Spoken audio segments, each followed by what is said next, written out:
Shalom, amados, bendiciones para todos.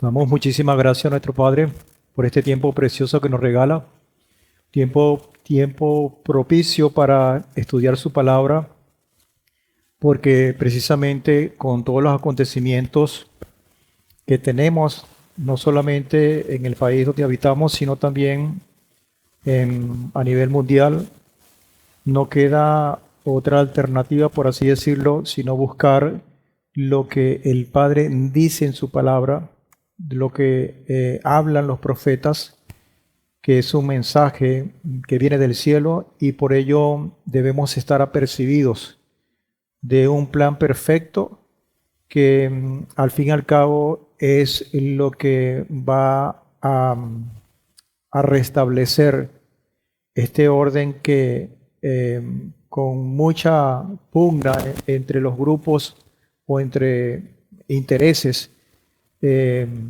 la mayoría de la población es víctima de tantas cosas. En ese marco vamos a estar estudiando esta palabra en lo que es la serie Revelando las Escrituras, en particular con los capítulos que tienen que ver con los libros y personajes bíblicos. Así que les damos la bienvenida a todos los que están escuchando esta clase y esperando que el Señor, como siempre, nos bendiga, nos provea de esa revelación preciosa. Te damos gracias, Señor, en este tiempo. Gracias porque nos has permitido tener acceso a esta palabra y por ello te pedimos, Señor, que nos llegue con la claridad genuina con la cual tú la creaste, tú la emitiste como creador, Señor. Gracias, Padre. Te ponemos todas estas actividades que estamos haciendo y en particular esta clase, esta enseñanza, para que cumpla el objetivo por el cual tú la has diseñado. Gracias, Padre. Recibe toda la gloria y toda la honra por los méritos de tu Hijo amado, nuestro Mesías Yehoshua. Amén y amén. Bueno, hoy tenemos entonces la entrega número 11, la parte número 11 de esta serie Libros y Personajes Bíblicos, y le toca a Nehemías, conocido en las versiones como Nehemías. Y ya habíamos adelantado un poco en el estudio del libro anterior, que fue Ezra o Esdras, porque estos dos libros, sino todos los tres, el que sigue, que es Esther, narran un solo acontecimiento desde diferentes perspectivas. Y en esas visiones, en esas perspectivas, tenemos un panorama bien completo que para nosotros resulta de mucha utilidad. Así que vamos a estudiar Nehemías, un personaje que yo sé que va a tener mucho que enseñarnos por toda la experiencia por la cual pasó y que a diferencia del entorno social, político, aún religioso de aquel entonces, que no es el mismo, es obvio del que vivimos ahora, los principios permanecen y la metodología, por llamarlo de esa manera, de aplicabilidad de esos principios prevalecen en el tiempo. Y vamos a tratar de exprimir en el mejor sentido de la palabra y sacarle provecho a toda esta serie, en particular con este personaje que hoy nos ocupa, que es Nehemías. Entonces, ya hemos estudiado de esos 18 libros, llegamos casi al final de los 12 primeros libros, que son esos libros históricos. Ya solamente de los libros históricos nos va a faltar Esther, que lo vamos a estudiar en la próxima entrega. Y hoy nos vamos a ocupar de este libro, este personaje. Comenzamos describiendo, amados hermanos, algunas características importantes en el marco que tenemos de toda este bello relato, esta bella historia, haciendo alusión de que estos estudios no persiguen profundizar en particular con cada uno de los temas. Este libro en particular tiene 13 capítulos y cada uno de los capítulos tiene muchas enseñanzas con las cuales podemos sacar conclusiones verdaderamente importantes. Pero recuerden que el objetivo de esta serie es brindar un panorama, un contexto general, para que dentro de ese contexto general nosotros podamos ir ahondando y podamos de una manera bien precisa ubicarnos en la historia. Porque es que a veces vemos tantas cosas en detalle que no nos permiten visualizarla y ubicarla en el contexto histórico donde corresponde. Y entonces esta serie nos permite tener esa visión, una visión muy general, pero que por ser general no deja de tener esa sustancia que es tan importante para nosotros poder tener una visión verdadera de lo que es el plan del Eterno. Particularmente, este es, como lo decíamos, lo veníamos diciendo en las otras enseñanzas, este es el libro número 11 en el canon bíblico que nosotros conocemos en ese orden. De los 12 libros es el número 11, partiendo desde Yehoshua bin Nun hasta Esther, que ya hemos estudiado a Josué, Yehoshua bin Nun, y repito, nos faltaría Esther como relato histórico. Su autor, no cabe duda que pudiera ser Ezra, por toda la literatura, la narrativa y el protagonismo que este mismo sacerdote y escriba tiene. De hecho, el libro anterior se denomina así Ezra, y hoy en este libro de Nehemías o de Nehemías tiene también una intervención extraordinaria, porque es que ellos hicieron un buen trabajo en equipo y que se compensó, digamos así, porque el trabajo no fue igual para uno y para la otra. Es decir, la carga de responsabilidad que tuvo, entre otros, porque no fueron los únicos, tanto Ezra como Nehemías, no fue igual, pero se complementaron esas cargas y dieron un maravilloso resultado. Fue escrito aproximadamente en el año 445 antes de la era común, y esto, como ya lo habíamos estudiado, fue posterior a la cautividad babilónica. Fue escrito en Jerusalén, que fue el centro piloto de todos estos acontecimientos, a razón no solamente de la propia ciudad, que fue devastada, sino también de la construcción o reconstrucción del templo, y ahora con los muros que rodean la ciudad, que es elemento importante también de protección. ¿Y a quién fue escrito? En primer lugar, el primer receptor de ese mensaje indudablemente fue a Yehudá, las tribus del sur o el reino del sur. Pero cuando uno ve el contexto de todas estas enseñanzas, se percibe y se da cuenta uno que estas enseñanzas tienen un nivel de mucha más expansión en cuanto a culturas, en cuanto a generaciones, en cuanto a tiempos, a geografía. Y el propio libro, cuando uno se adentra a él, nos da cuenta de esa bendición, de esa bondad. La razón por la cual se escribió este libro, yo he subrayado, y es posible que ustedes también estén de acuerdo conmigo, el término, hay una palabra que arropa esa razón, que es la reconstrucción. Pero no solamente vamos a ver que no solamente se va a referir a la reconstrucción física, en este caso de los muros, sino la reconstrucción del estamento espiritual, de la estructura espiritual, que viene a ser como un rescate de aquello que se había perdido. Destrucción, desmoralización, ¿qué hacer en ese sentido? Hay que reconstruir, hay que reparar, hay que redireccionar en todos los sentidos. Nehemías registra la historia del tercer regreso, que fueron progresivos. Este es el tercero y último. El tercer regreso de parte del pueblo a Jerusalén después del cautiverio, y relata cómo fueron construidos los muros y cómo se renovó la fe del pueblo. Es decir, hay un paralelismo en eso de reconstrucción, que repito, no solamente fue la parte física, sino esos muros espirituales que son tan importantes, antes y ahora.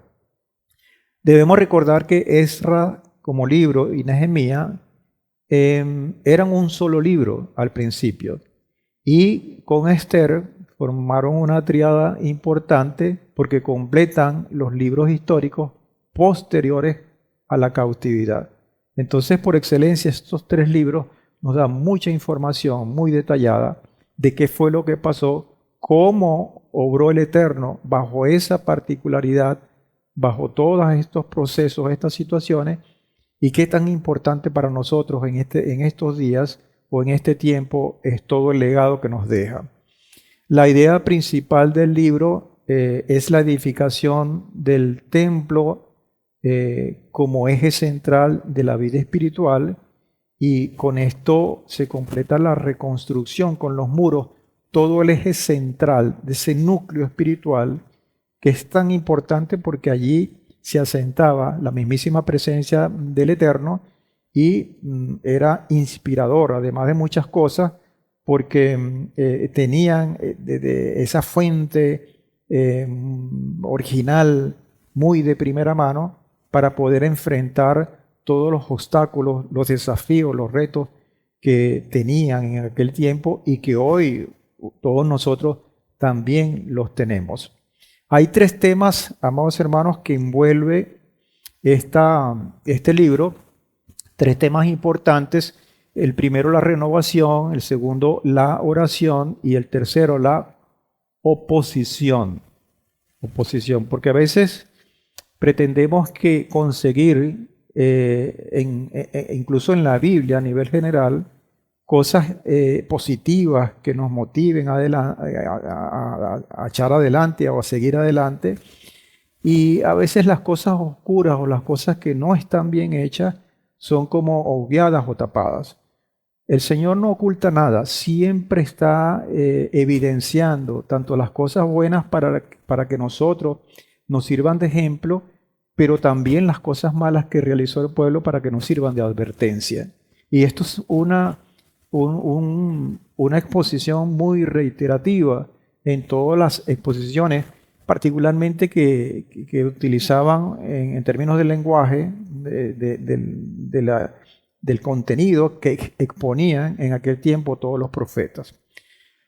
Entonces, en particular, en el primer tema, hablando de la renovación, que es una palabra importantísima a la hora de definir todas estas cosas, porque después de 70 años de cautiverio, había que reedificar, había que renovar, había que reponer todas estas cosas, todos estos elementos que por largo tiempo se habían perdido.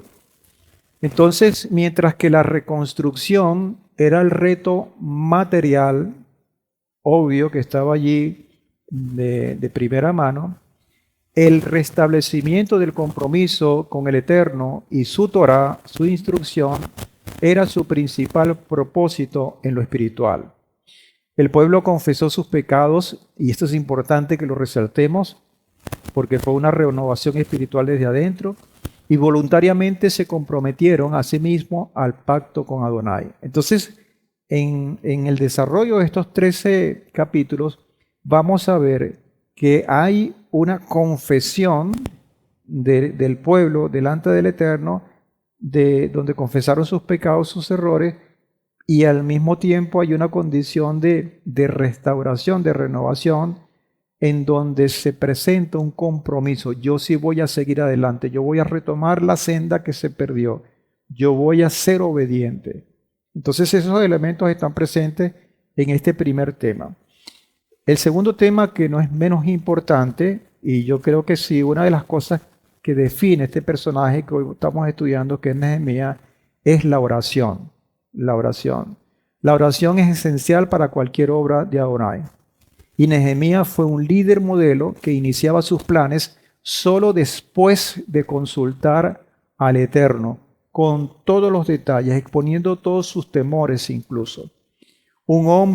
Nehemías fue un hombre de oración. No es poca cosa que todos estos versículos que están allí, a lo largo de todos estos 13 capítulos, siempre hay una conexión con la oración. Sus esfuerzos fueron ricamente bendecidos, fueron ricamente recompensados por el Padre. Y Él en los momentos más difíciles, más complicados, en los desafíos más profundos, Él nunca descuidó la oración. Más bien fue el aliado de Él para poder hacerle frente a todas esas vicisitudes. Y la otra realidad, que es el tercer tema, es la oposición, que es la confrontación, la enemistad, el enemigo, el impedimento, el obstáculo, que lo que hace es crecer la obra del Padre, que se hace presente y forjar un carácter, esa convicción, esa fe de estos hombres que el Padre los tomó para ejercer, para plantear o para hacer, para cumplir su propósito. En la tarea de Nehemías de reconstruir las paredes de Jerusalén, se enfrentó con una gran resistencia, la cual fue vencida con ayuda de Adonai. Indudablemente, la presencia del Padre siempre estaba allí y también es una constante a través de los 13 capítulos que comprende este libro. Entonces, hablando de todas estas cosas, tenemos que un contexto histórico que es muy importante de destacar, porque recuerden que cuando hay un mensaje, además del emisor y el receptor, el mensaje tiene elementos importantes que los componen. Uno de ellos precisamente es el contexto. Y si nosotros no sabemos ese contexto en el cual se desarrollaron las cosas, va a ser muy complicado entender todo lo que hay de contenido allí. Entonces, dentro de ese contexto histórico podemos decir lo siguiente. Adonai usó a los babilonios para saquear, literalmente, destruir y casi despoblar a Jerusalén, debido a que Yehudá había persistido en su infidelidad al pacto de Elohim. Por lo tanto, esos eventos que se dieron no vinieron por casualidad, vinieron como consecuencia de una advertencia incluso del mismo Padre Celestial que se le hizo llegar al pueblo a través de los profetas, ¿no? Y no fueron un profeta, sino varios que advirtieron de esa cautividad. Durante esa cautividad, el liderazgo del imperio mundial cambió de manos de los babilonios a los persas. Y eso también es importante porque va a haber como un cambio importantísimo a la hora del trato de el opresor babilónico y el opresor, por así decirlo, persa, imperio babilónico, imperio persa, porque el imperio persa permitió ciertas bondades que a lo largo del tiempo permitieron esa apertura y esa construcción.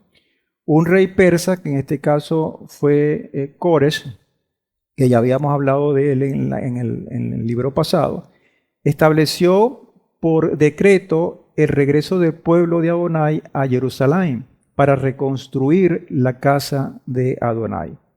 Entonces este Cores, que fue Ciro, recuerdan que en Esra está muy claro donde le concedió importantísimo por decreto la condición para poder ellos ser protegidos y la autorización para la reconstrucción.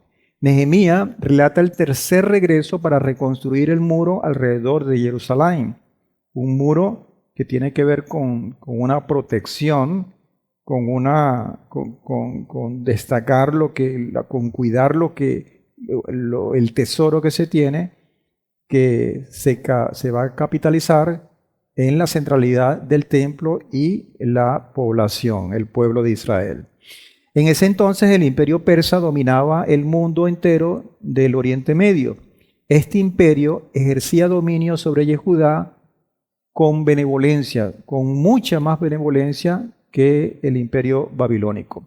Adonai entonces levantó a Nehemías para llevar a cabo una de las responsabilidades de mayor confianza en este imperio, porque Nehemías cumplió funciones como copero y confidente del mismísimo rey. Entonces, siempre va a estar ese instrumento del Eterno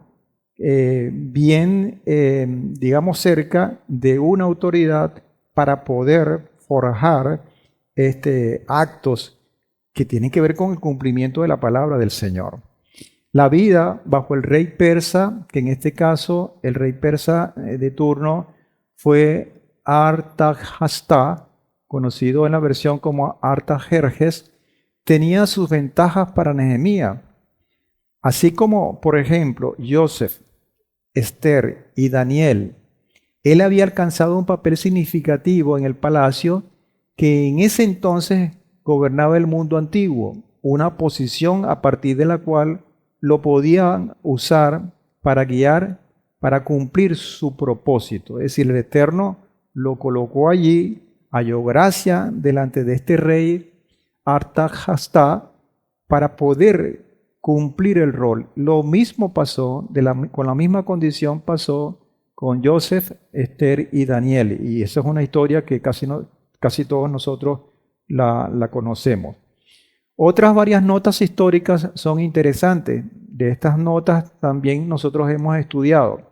La primera, Esther fue la madrastra de Artahshasta. Eso está en Esther capítulo 1, versículo 9, que es el próximo libro que vamos a estudiar.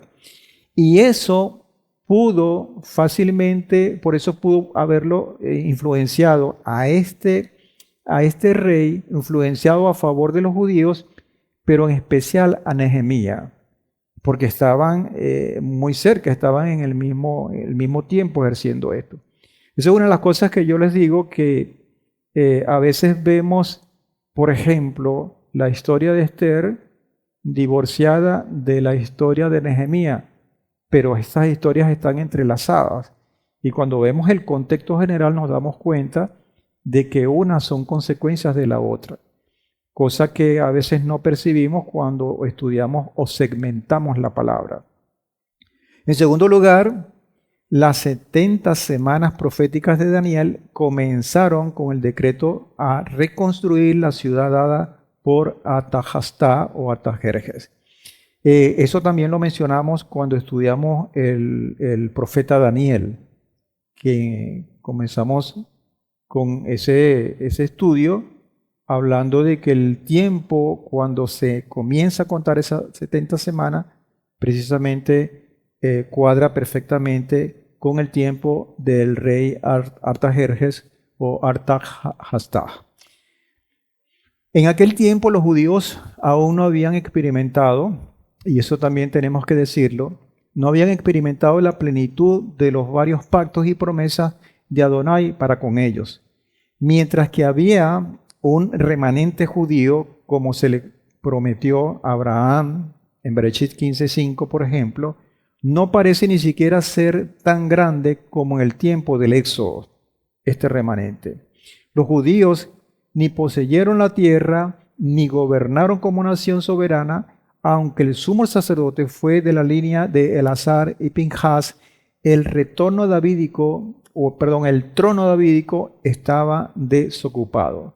Por lo tanto, habían elementos que todavía teníamos que esperar. Y esa espera es muy importante, porque vamos a profundizar un poco en el desarrollo de esta historia, de este libro, porque esa espera deja algo pendiente en el cual eso que está pendiente o el cumplimiento de eso que está pendiente, somos nosotros responsables de ello. La promesa del Eterno a consumar el nuevo pacto de redención esperaba el nacimiento, la muerte y la resurrección de nuestro Mesías Yehoshua para que se completara eso que estaba pendiente. Entonces, ojo con esto, porque es importante que lo tengamos presente.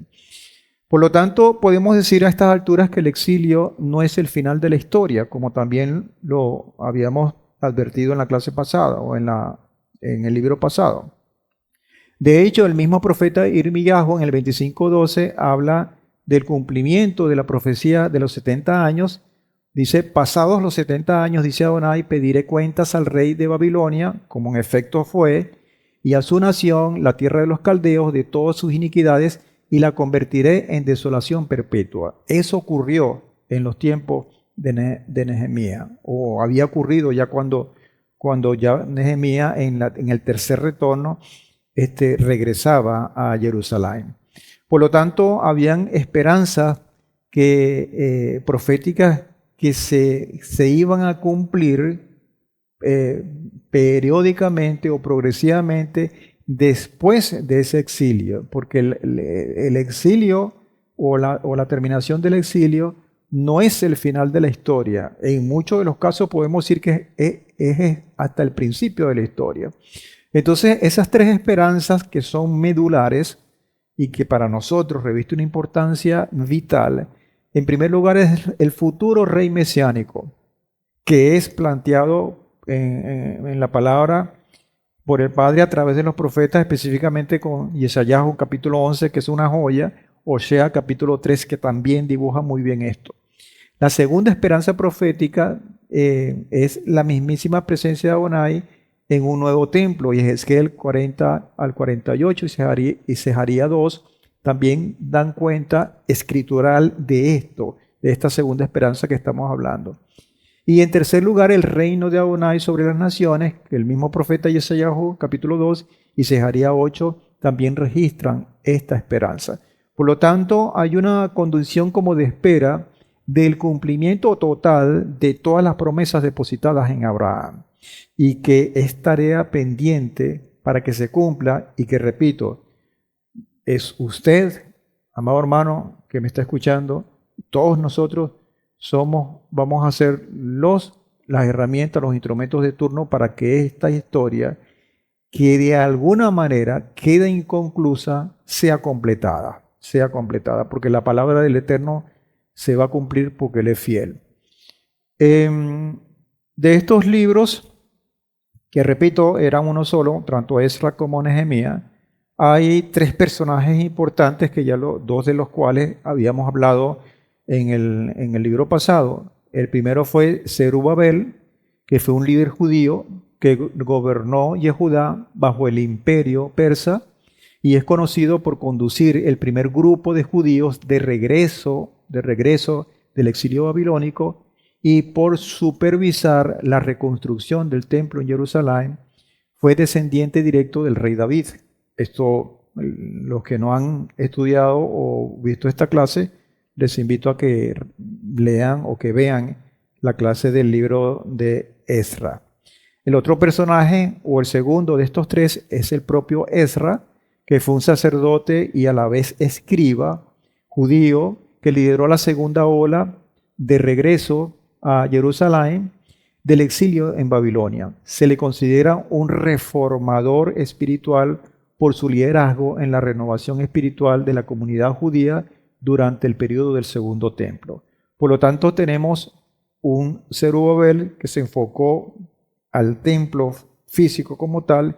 Tenemos un Esra que toma esa construcción física que es importantísima, pero que empieza con una renovación espiritual, cuya tarea va a terminar con Nehemías, que es el que va a compilar estos dos elementos, tanto el material como el espiritual. Y ahí tenemos el tercer personaje, que es el que nos ocupa con este libro. Nehemías fue un líder hebreo, principal artífice de la reconstrucción de las murallas de Jerusalén. Fue copero del rey persa Artahashta, quien le dio permiso y recursos para reconstruir las murallas de la ciudad. Implementó reformas sociales y sobre todo espirituales de gran impacto. Por lo tanto, tenemos este cóctel maravilloso de elementos que se entrelazan y que para nada fueron fáciles, consiguieron oposición, y que eso mismo trajo bendición porque se evidenció el poder, la presencia del Eterno en todas las facetas. De allí entonces tenemos el contenido, que en forma cronológica estos acontecimientos se dan después de Esra. Vino obviamente Nehemías, Tenemos entonces en secuencia estos dos personajes, tanto Zerubabel como Ezra, que se describieron en su momento en el libro de Ezra. En los capítulos del 1 al 6 del libro de Ezra dan cuenta de Zerubabel, y los capítulos del 7 al 10, que son 10 capítulos los que tiene Ezra, dan cuenta precisamente de este escriba y sacerdote judío. Ellos dieron paso a Nehemías, y que estos tres personajes se entrelazaron por una cosa extraordinaria, por un denominador común en cuanto a que elementos muy similares, o digamos retos o desafíos muy similares, fueron enfrentados o tuvieron que ser demandados por ellos o a través de ellos para hacerle frente a esos elementos que estuvieron allí. Y la regla se cumplió para los tres. En primer lugar, para los tres siempre hubo un rey persa que los toma como líder, tanto a Zerubabel, Ezra y Nehemías. Los toma como líder, como gobernadores incluso de la ciudad de Jerusalén, y les dota con recursos y apoyo. Eso pasó para los tres personajes. También es común que cada líder consiguió oposición siempre que enfrentó para poder cumplir su propósito. Pero los tres vencieron esa oposición. Eso también hay que decirlo. Y por último, en cada una de las tres ocasiones se produce una especie de decepción. Algunos críticos de estos libros han denominado este aspecto, este proceso, como un anticlímax, que no se da lo que se esperaba y que quedaban cosas con un sabor a elementos pendientes porque no se cerraba el círculo. Y eso tiene que ver mucho con la voluntad del Eterno vista en proyección a través del tiempo, y que es importante también resaltar eso, nos incumbe a nosotros en este tiempo. Ahora, partiendo del contenido, vemos cómo comenzó el proceso, por así llamarlo, de Nehemías. En el capítulo 1 se narra, por ejemplo, en el verso 3, y me dijeron, porque él recibió un mensaje, él estaba en el imperio persa, o estaba en Babilonia, pero estaba siendo gobernado por los persas. En ese momento recibe una información que tiene que ver con la devastación, cómo se encuentran los muros, particularmente la ciudad de Jerusalén. Dice Nehemías 1:3, y me dijeron, los del remanente que quedan de la cautividad allí en la provincia están en gran desgracia y humillación. Y el muro de Jerusalén está lleno de brechas y sus puertas han sido devastadas por el fuego. Esto impactó enormemente a este hombre, instrumento de Adonai, sin duda, pero fue una cosa que él lo impactó en términos digamos, de impotencia, pero que además esa misma condición lo condujo, lo orientó a buscar de la manera correcta al Padre a través de la oración, y fue utilizado de manera extraordinaria precisamente para restaurar esos muros. En el mismo capítulo 1, versículos 6 y versículos 10 y 11 dice lo siguiente: esté ahora atento tu oído y tus ojos abiertos. Este es Nehemías implorando al Padre después de recibir la noticia de la devastación. Eso fue lo primero que él hizo. Y ponga atención a esto, por favor. Dice, esté atento tu oído y tus ojos abiertos para oír la oración de tu siervo que yo hago hoy ante ti día y noche. Es decir, en este momento tenemos un hombre que ha sido conmovido, ha sido llamado a través de esa mala noticia, por decirlo de esa manera, y comenzó y se activó con una oración continua. Estoy implorando ante ti día y noche, por los hijos de Israel, tus siervos, confesando los pecados de los hijos de Israel. Aquí tenemos ese elemento importantísimo, la confesión de pecados que hemos cometido contra ti. Sí, dice, yo y la casa de mi padre hemos pecado. Y este es el otro elemento importante. Confesarnos delante del Señor, no caernos a mentira y comenzar precisamente valorando, colocándonos en la posición que es reconociendo lo que es el Padre, porque de Él mana la vida, mana la ayuda, a Él es el que tenemos que obedecer, pero reconocer nuestros propios errores. Y dice el verso 10 y 11, ellos pues son tus siervos y tu pueblo. Fíjense esta oración, los cuales rescataste con tu gran fortaleza y con tu mano poderosa. Te ruego, oh Adonai, esté atento ahora a tu oído a la oración de tu siervo y a la oración de tus siervos que se complacen en temer tu nombre y da prosperidad. Te lo ruego a tu siervo hoy y concédele gracia delante de este hombre. Entonces yo era copero del rey. Esa fue la oración. Dice, es una oración tan completa porque él apelaba a quien le iba a brindar la ayuda, a quien él creía y tenía la convicción que es el mismísimo Padre Celestial, para que intercediera delante de aquel hombre que era el rey de turno, el rey de Persia, y que hallara gracia delante de él. Bueno, la respuesta no se hizo esperar. En el capítulo 2, versículos 4, 5 y 8, dice, cuando él va y consulta con el rey, ni siquiera fue a consultar, sino que el rey, conociéndolo, porque se refleja que había una intimidad,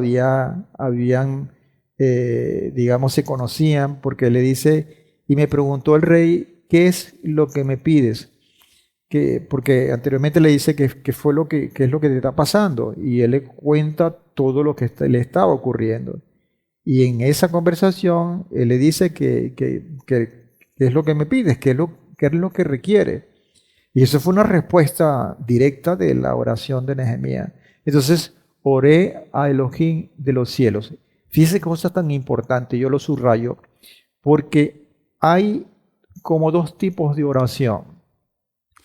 Esa oración profunda en la intimidad día y noche que se plantea en el capítulo 1 de Nehemías, y esa oración corta que hace esa conexión directa para consumar aquello. Es decir, esa oración larga da el fundamento, da todo el contexto general de toda esa plataforma que brinda el Padre, pero que esa oración corta es el toque final para que se concrete todo esto, porque él no pudo haber desarrollado una oración larga delante del rey.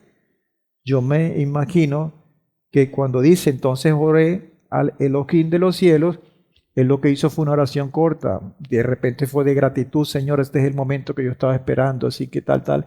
Porque entre la pregunta del rey y la respuesta que Nehemías le da, está esa frase, entonces oré a Elohim de los cielos. Y después le dice al rey, si al rey le place, y si tu siervo ha hallado gracia delante de ti, te ruego que me envíes a Yehudá, a la ciudad de los sepulcros de mis padres, para que pueda reedificarla. Posteriormente el rey le dice, y el rey me lo concedió, según la benéfica mano de mi Elohim sobre mí. O sea, según el sello de aprobación del Padre, en que en todo el periplo, en todo el camino, Nehemías siempre reconoció. Entonces él recibe en ese capítulo 2 del libro, precisamente en los versículos del 1 al 8, el favor del rey con una carta abierta, con todo bien refrendado, bien apoyado. Luego él se va a Jerusalén, él inspecciona los muros. En el mismo capítulo 2, versículos 9 al 20, está esa inspección meticulosa, bien importante para evaluar. Él no llega así a lo ligero, no, él evalúa primero y consigue todos los factores que estaban allí y a organizar toda esa reconstrucción que se da y se desarrolla en el capítulo 3. Se inicia la reconstrucción del templo. No sin antes tener esa oposición de la cual habíamos hablado en uno de los tres temas, que se evidencia en el capítulo 4, versículos 7 al 8. Y esa oposición, lastimosamente, viene del pueblo con alianzas de extranjeros que le hacen el juego. Dice 4, 7 al 8, 7 y 8, pero cuando Sanballat y Tobía y los árabes y los amonitas y los de Asdod oyeron que la reparación de los muros de Jerusalén avanzaba y las brechas comenzaban a cerrarse, se encolerizaron en gran manera y todos a una se confabularon para venir a atacar Jerusalén y causarle daño. Por lo tanto, hubo que hacer una estrategia de construir, de descuidar la construcción, pero cuidando sus espaldas, y era una cosa dual que estaban haciendo, que también lo refleja el libro. Posteriormente, en el capítulo 5, vemos las quejas del pueblo debido a la explotación y los abusos de los nobles y gobernantes. Habían impuestos, habían aranceles, había esclavitud de los mismos nobles y gobernantes del pueblo judío, que oprimía y se reflejaba en la alimentación, porque no era muy fácil conseguirla para algunos, y llegó un momento en que el pueblo se quejó, y esto encorelizó de alguna manera al propio Nehemías, y para poner orden se refleja eso, porque Nehemías convoca una asamblea general y confrontó de manera muy fuerte a los nobles y gobernantes para que devolvieran las tierras y perdonaran las deudas. Y eso hay que decirlo, porque cuando Nehemías tenía que ponerse, apretarse el cinturón para poner las cosas en orden, él no titubeaba en hacerlo. Y claro, este hombre tenía el apoyo del Padre Celestial, y eso es una evidencia de una seguridad, de una confianza que lo empujaba a hacer lo que tenía que hacer en el marco del propósito celestial. Fíjense que en el capítulo 5, versículo 3 dice, Nehemías, y sacudí mi regazo y dije, todo lo que él tenía, la tela allí, lo sacudió, y dice, así sacuda a Elohim de su casa y de su beneficio a todo aquel que no cumpla esta promesa. Así sea sacudido y vaciado, le dice. Y toda la congregación respondió amén, y alabaron a Adonai, y el pueblo hizo conforme a este asunto. Allí se comprometieron todos, y allí entonces le puso final a toda esta situación que se estaba entretejiendo como oposición. Pero la conspiración no cesaba. En el capítulo 6, versículos 1 y 2, Nehemías recibe una invitación medio oscura, a la cual él no hizo caso. Por 4 veces él rechazó una invitación que se le estaba haciendo, muy maliciosa, y la palabra es muy clara. 6, 1 y 2. Sucedió que habiendo oído Sanballat y Tobía, que estaban allí confrontando, y Geshem, el árabe, y el resto de nuestros enemigos, que yo había reconstruido el muro y que no había quedado en él brecha alguna, aunque hasta ese momento no habían colocado las hojas de las puertas, es decir, no se había completado 100%. Sanballat y Geshem mandaron a decirme con un emisario, ven y reunámonos, le invitaron a él, en Kefirim, en el valle de Ono, pero ellos pensaban hacerme daño, y él lo olfateó. Fíjense lo que dice el mismo Nehemías, es espectacular como el Padre ayudaba a este hombre. En el mismo capítulo 6, versículos 12 y 13. Y discerní que Elohim no lo había enviado, o sea, no había enviado a ese emisario con aquella invitación.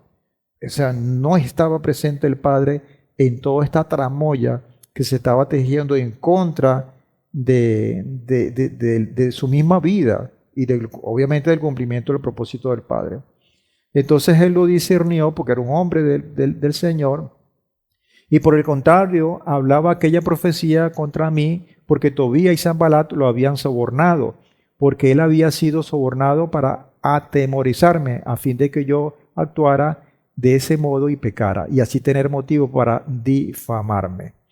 Entonces, la cuestión es que estaban diciendo que iba a llegar a oídos del rey lo que se estaba comentando, que él se iba a sublevar contra el rey de Persia, que iba a tomar el reinado para sí, una sarta de mentiras que como particularmente se ve hoy en forma muy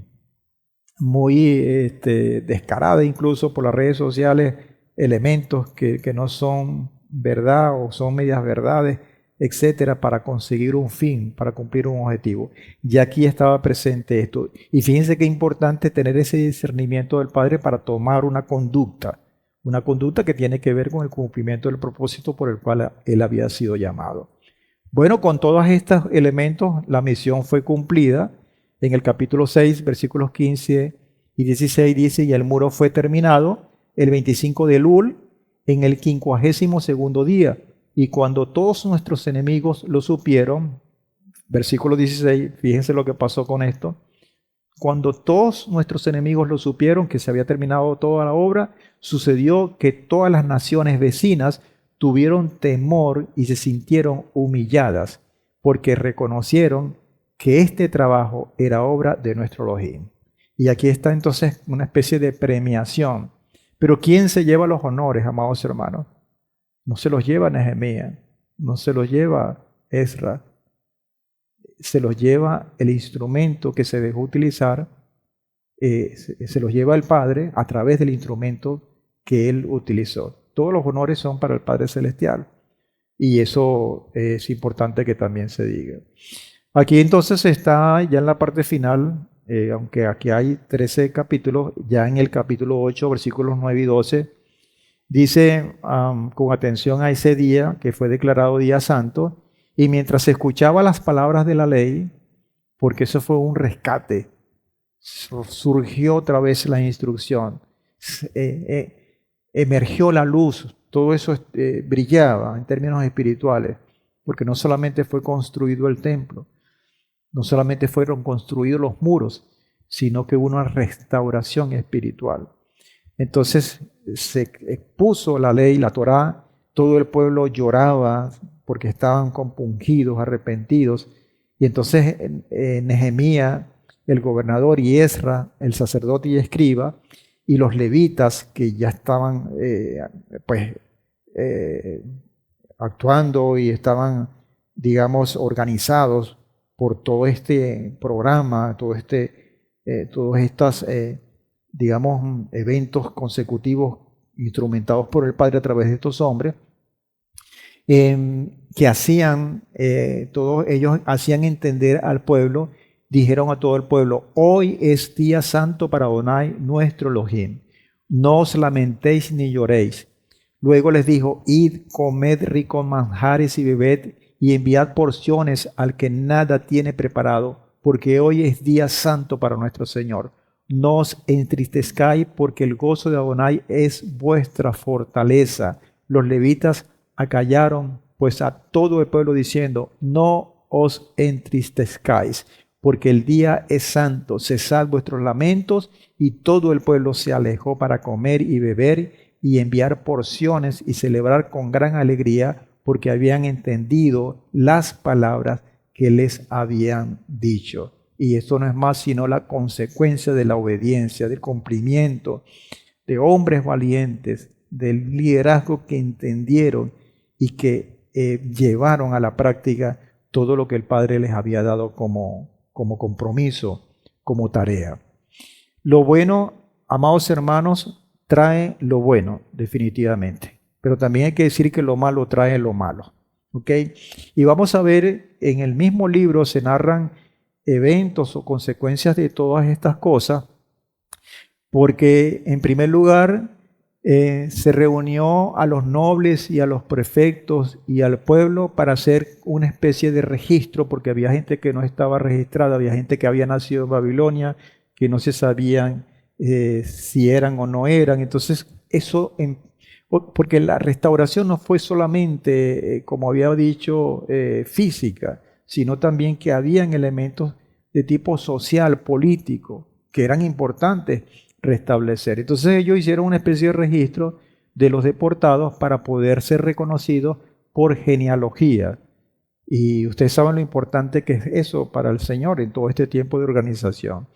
El sacerdote y escriba Esdras leyó el rollo de la Torá, como evidenciamos allí en el texto anterior, explicando, aclarando el sentido, de modo que entendieran la lectura. Y eso es un fundamento extraordinario, importante, que no pudo o no es reemplazado por nada. Ayer y hoy sigue siendo igual.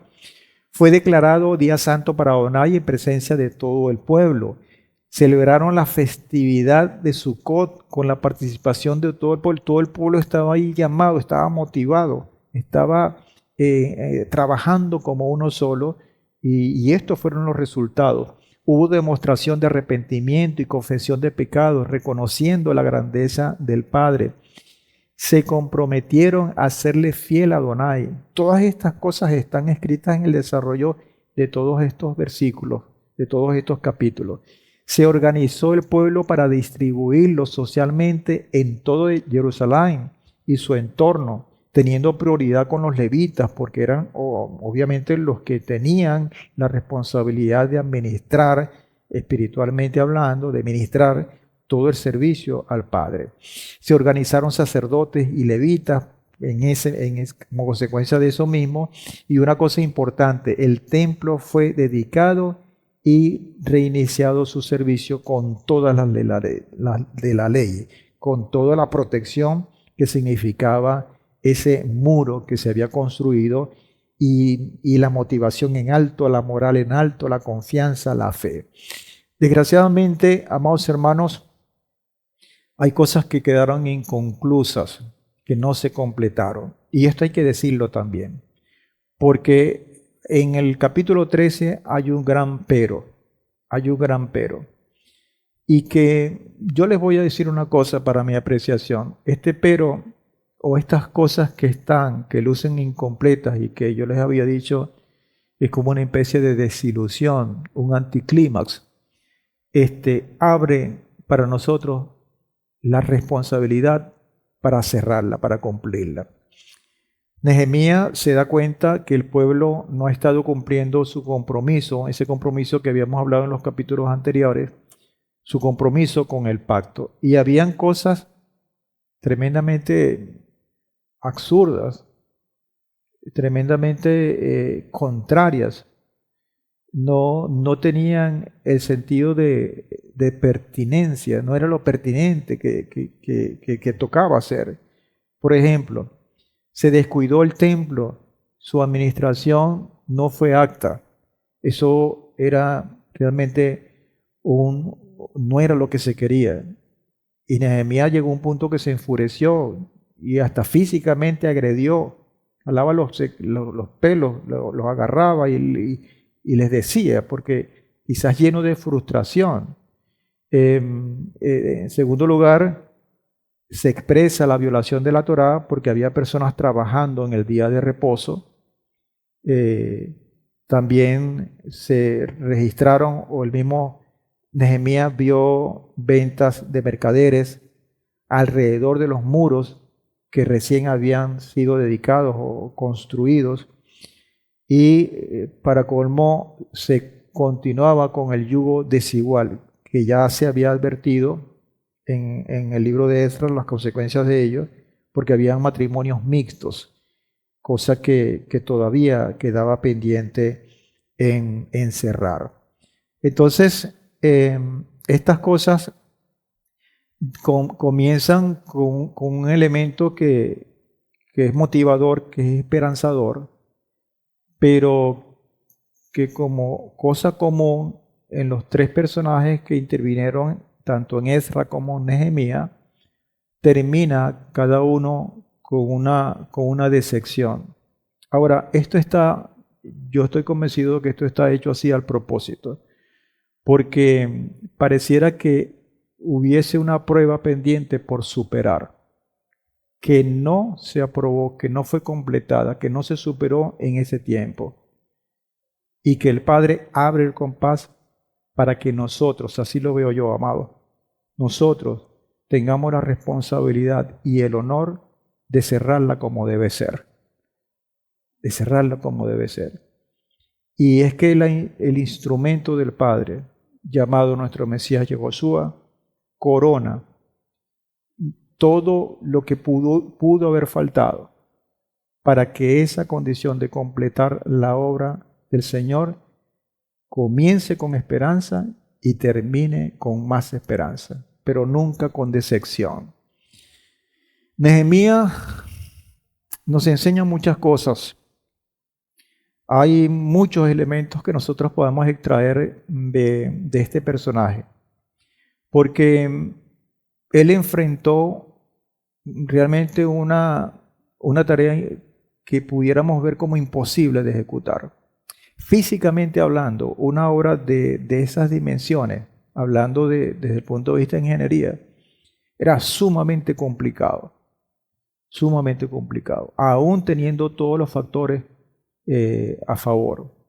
A eso se le suma un pueblo que recién estaba llegando de la cautividad, una oposición dentro del pueblo y fuera del pueblo, una apatía, un desconocimiento total, un desapego espiritual terrible, tremendo, y él tuvo que cargar con esa responsabilidad, pero lo hizo bien, lo hizo bien.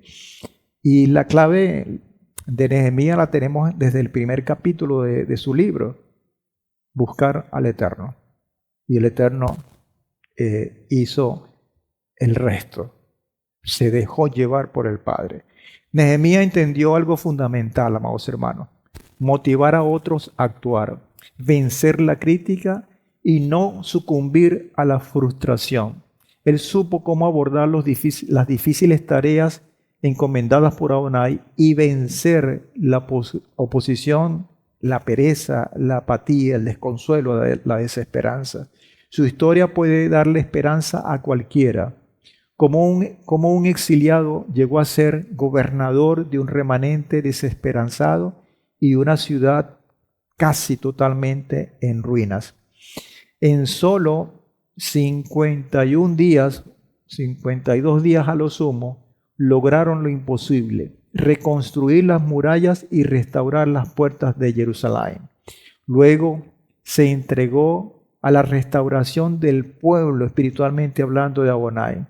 Su obediencia al Padre sirve de modelo para todas las áreas de la sociedad.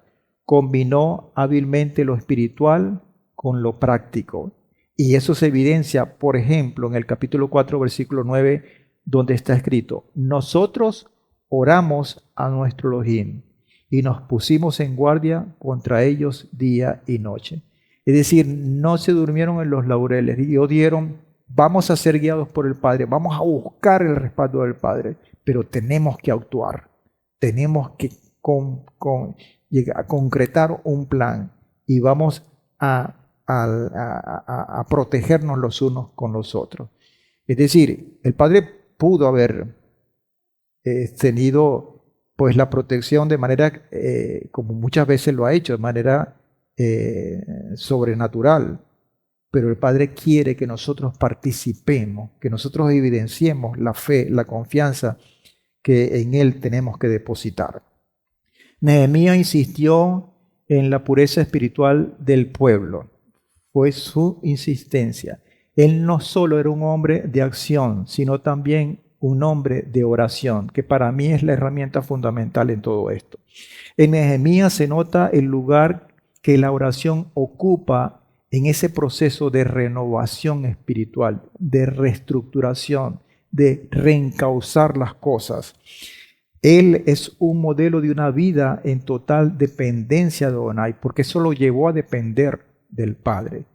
Y esa dependencia tiene que ver con utilizar los instrumentos que el Padre coloca, como los reyes de turno en este caso.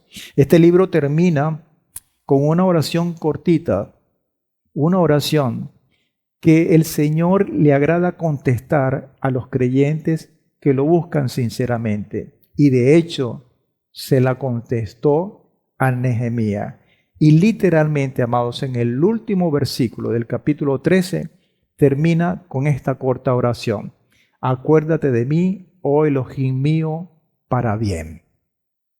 Esa es la última frase que cierra este maravilloso libro, con una oración de decirle, yo estoy dispuesto, Padre, para hacer el bien, para hacer lo que tú demandas de mí. Acuérdate de mí, oh Elohim mío, para bien. Capítulo 13, versículos 31 del libro de Nehemías.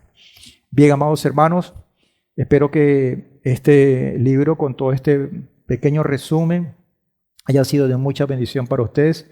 Como siempre, les invito a que lean, investiguen, se den su tiempo. Es una bendición leer los textos, los versículos. Con esto tenemos un esbozo general, un contexto general que no por ser amplio deja de ser una herramienta útil a la hora de estructurar todo el abordaje que nosotros debemos hacer de las Escrituras. Por lo pronto vamos a estar muy pendientes para el próximo estudio, que es la entrega número 12. Vamos a estar hablando del libro de Esther, el último libro histórico de este compendio, de este maravilloso paseo histórico que el Padre nos ha permitido en este tiempo. Shalom y muchas bendiciones.